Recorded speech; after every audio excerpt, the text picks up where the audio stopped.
বনগাঁ বাগদা বয়রা রুটে বন্ধ বাস পরিষেবা। শনিবার সাত সকালে বনগাঁ থানার চাঁদা রায়পুর এলাকায় বাগদা থেকে বনগাঁগামী যাত্রীবাহী বাস নিয়ন্ত্রণ হারিয়ে সজোরে ধাক্কা মারে রাস্তার পাশে থাকা একটি গাছে। ঘটনায় গুরুতর আহত হন 25 জন যাত্রী।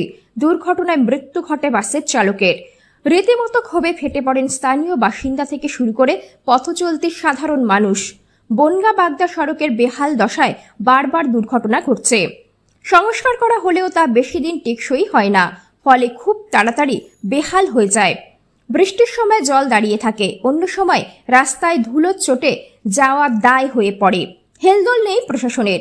এরপরেই সোমবার থেকে পুরোপুরি বাস পরিষেবা বন্ধ করে দেয় বনগাঁ বাগদা বয়রা 92 নম্বর রুটের বাস মালিক ও বাস ইউনিয়ন। বাস চলাচলের উপযুক্ত রাস্তা যতক্ষণ না পর্যন্ত হচ্ছে বন্ধ থাকবে এই পরিষেবা। বাস না পাওয়ায় দুর্ভোগের মুখে পড়তে হচ্ছে যাত্রীদেরকে। সাময়িকভাবে তাদের টোটো, ইঞ্জিন ভ্যান, ছোট গাড়ির ওপর নির্ভর করতে হচ্ছে। বাড়ছে সাধারণ মানুষের মধ্যে ক্ষোভ। ঠিক আছে, আমাদের প্রত্যেকবারই বর্ষার সময় এই পরিস্থিতি হয়। ঠিক আছে, বাস চলছে না, যাওয়ার অসুবিধা, টোটো, তারপরে অটোয় ভাড়া বেড়েছে। বাস যাচ্ছে না কেন? বাস চলছে না, রাস্তার বেহাল অবস্থা। অ্যাক্সিডেন্ট হয়েছে 2 দিন আগে। ঠিক আছে, যাত্রী মারা গিয়েছে, তারপরে যারা রয়েছে তাদের অবস্থাও খারাপ, যার জন্য এই অবস্থা। বাস চলছে না, এখন যাবো কি করে সেটাই তো চিন্তা। কোথা থেকে এসেছেন? আমি ব্যারাকপুর থেকে এসেছি, হেলেঞ্চা যাবো। কি বলছে বাসওয়ালারা? বাসওয়ালারা বলছে বাস চলছে না। হ্যাঁ, না, অনির্দিষ্টকালের জন্য বন্ধ আছে। কি করে যাবে তাহলে? যাবো এই বাস, অটো কিংবা টোটোয় যেতে হবে, এখন ডবল ভাড়া দিয়ে। প্রচুর টাকা লাগবে। প্রচুর। রাস্তার অবস্থা তো প্রত্যেকবারই ভোটের সময় একই অবস্থা হলে, তারপরে ভোট চলে গেলে রাস্তা সেই একই অবস্থা, রাস্তার কোনো চেঞ্জ হয় না। কি নাম? সুময় বিশ্বাস। কোথায় বাড়ি? বাড়ি বাগদা। এখন অপেক্ষা করছো কিসে? অপেক্ষা করছিলাম বাসের, বাস তো যাচ্ছে না। এদিকে অটো যাচ্ছে না, টোটো বলছে 100 টাকার নিচে যাবে না। হেলেঞ্চা বাস যাচ্ছে না। আমাদের ওখানে অ্যাক্সিডেন্ট হয়েছে সামনে, রাস্তার অবস্থা খুবই খারাপ, ওই জন্য অ্যাক্সিডেন্ট হয়েছিল বলে আপাতত বাস বন্ধ আছে, ওই জন্য আজকে দাঁড়িয়ে আছে। রাস্তা অতিরিক্তই খারাপ আমাদের, এটা বহুত বলা হয়েছে, অনেক পার্টিকেও ধরা হয়েছে, কোনো কিছু সমস্যার সমাধান হয়নি, সেভাবে চলছে। এখন দেখা যাক। সেই টেনশনে আছে, আমার বাড়িতে অসুস্থ মানুষ আছে। আমি ওই জন্য কলকাতা থেকে আসছিলাম বাড়িতে বাবা মার সাথে দেখা করতে, কিন্তু এখন কি করবো আমি নিজেই বুঝতে পারছি না। দাঁড়িয়ে আছে, দেখা যাক কিছু পাই কিনা, তা বলতে পারবো না। ইউনিয়নের কি আছে না আছে, আমি এখন দাঁড়িয়ে আছি অপেক্ষায়, কিছু পেলে বাড়িতে যাবো আর কি। কোথায় বাড়ি? কোথায়? আমার বাড়ি হেলেঞ্চা থেকে আরও 7 কিলোমিটার ভিতরে, খামকুড়াতে। কি নাম? আমার নাম দিবাকর মণ্ডল। দীর্ঘদিন এই রুটে বাস যাত্রী পরিষেবা দিয়ে আসছি। আমরা বর্তমানে নাইট রুট ড্রাইভার। আগের দিন যে দুর্ঘটনা হয়েছে, গাড়িটা গর্তে পড়ে, ওভার স্পিডিংও ছিল না, গাড়িটা মেন পাতি ভেঙে যেয়ে গাড়িটা টেনে নিয়ে আমাদের ড্রাইভার মারা গেছে। দীর্ঘ 1.5 ঘন্টা 2 ঘন্টা ওখানে আটকে ছিল। পরবর্তী প্রশাসন গিয়ে এবং ক্রেন যেয়ে তাকে উদ্ধার করে আমরা হসপিটালে ভর্তি করি। হসপিটালতে রেফার লেখার সময় কলকাতা যেতে যেতে মারা যায়। এবার আমাদের বর্তমানে শ্রমিকের যত নেতা আছে, আমরা ওপারে গিয়েছিলাম, এখন স্মারকলিপি জমা দিয়েছে এসডিও কোর্টে।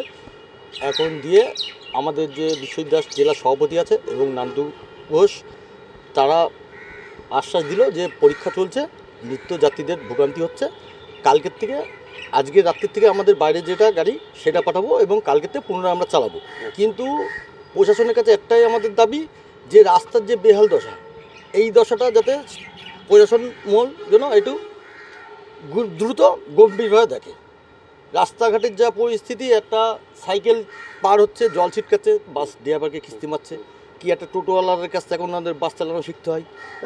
যাত্রী পরিষেবা আমরা বুঝিয়ে তাও রাখছি, কিন্তু এই যে আমাদের ড্রাইভারটা মারা গেল, তিনি আর আসবেন না।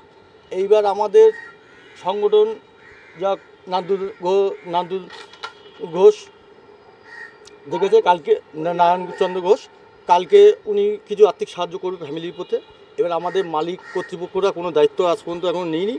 এবার কালকে মিটিং হবে, কালকে জেলা সভাপতি বিশ্বজিৎ মহাশয় থেকে আমরা সবাই মিলে থেকে একটা মীমাংসায় আসা হবে। কালকে থেকে পুনরায় বাস চলবে, আজকে রাত্রির থেকে বাস চলে আসা সম্ভাবনা আছে। ঠিক ঠিক, কিন্তু নাহলে কাল করবে। কি নাম আপনার? প্রসেনজিৎ বিশ্বাস। আপনি বাস ড্রাইভার। আজকে যাত্রী পরিষেবা আপনারা 2 দিন ধরে বন্ধ রেখেছেন। আমরা দিতে পারছি না পরিষেবা, কিন্তু আমাদের রাস্তার যে পজিশন, আমরা যে জীবনের ঝুঁকি নিয়ে আমরা যেরকম আমাদের বাড়িতে আত্মীয়স্বজন মানে আমাদের বউ ছেলে মেয়ে সবাই তো আছে, তাদের দিকে জীবনের দিকে তাকিয়ে আমরা লোক পরিষেবা দিই। এবার আমরা ড্রাইভার, আমাদের গাড়িতে মিনিমাম ধরুন 50-60 জন লোক থাকে, সেই রিস্ক নিয়ে আমরা রাস্তায় চলি। কিন্তু রাস্তার যে বেহাল অবস্থা, গাড়ি চালানোর মতন সেরকম পরিস্থিতি নেই। কিন্তু আমাদের এই যে ড্রাইভার, উনি আমাদের কাকা ভাই, উনি যে মর্মাহত যে মারা গেলেন, এর জন্য পুলিশ প্রশাসন একবারও কোনো দেখতে পারেনি, কেউ দেখতে আসেনি আমাদের। তার কোনো মানে পাশাপাশি কেউ নেই যে তাকে দেখতে হবে কি পুলিশ প্রশাসন এসে আমাদের তার হ্যাঁ কী হচ্ছে ব্যাপারটা কি, এইগুলো জানার দরকার ছিল। কিন্তু আমরা গরিব মানুষ বলে এই জন্যে এই অবস্থা আমাদের। তা আজকে যা হলো, আমরা এসডি অফিসে ডেপুটেশন দিয়েছি। এবার আমাদের তো কর্ম করে খেতে হবে, এবার আমাদের পরিষেবা দিতেই হবে সাধারণ মানুষের প্রতি। এবার আজকে সন্ধ্যের থেকে হতেও চলতে পারে, কালকে সকালতেও গাড়ি চলতে পারে। কি নাম দাদা? দীপক সরকার। কি করেন আপনি? আমি বাস ড্রাইভার। 92 সব 92, সবই 92। সরকার, আমি 92 বাসের একটা ড্রাইভার।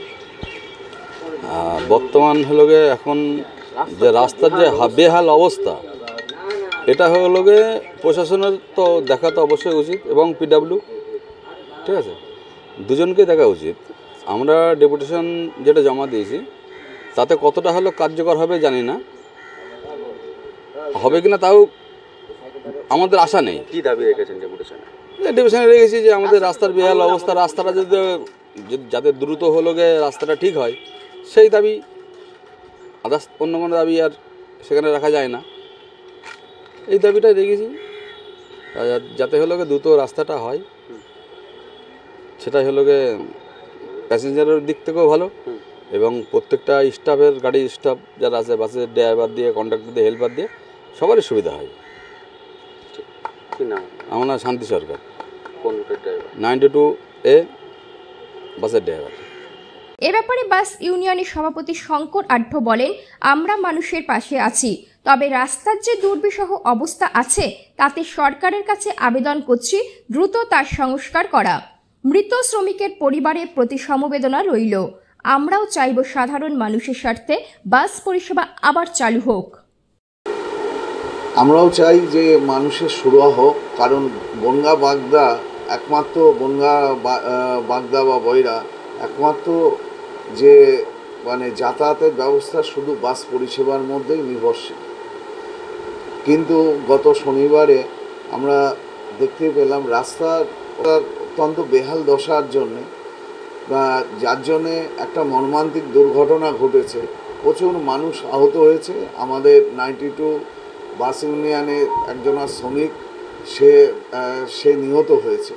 সেই সঙ্গে সঙ্গে আমাদের বাস মালিকের, যার বাসটা অ্যাক্সিডেন্ট হয়েছে, মাননীয় তুষার মণ্ডলের বাসটা খুবই ক্ষতিগ্রস্ত হয়েছে। অনেকেই হয়তো ভাবছে যে ইন্স্যুরেন্স ক্লেম, কিন্তু এত টাকা কখনো ইন্স্যুরেন্স পাওয়া যায় না, এটা আমরাও জানি, এবং যার জন্যে আমাদের বাস মালিকও ক্ষতিগ্রস্ত হয়েছে।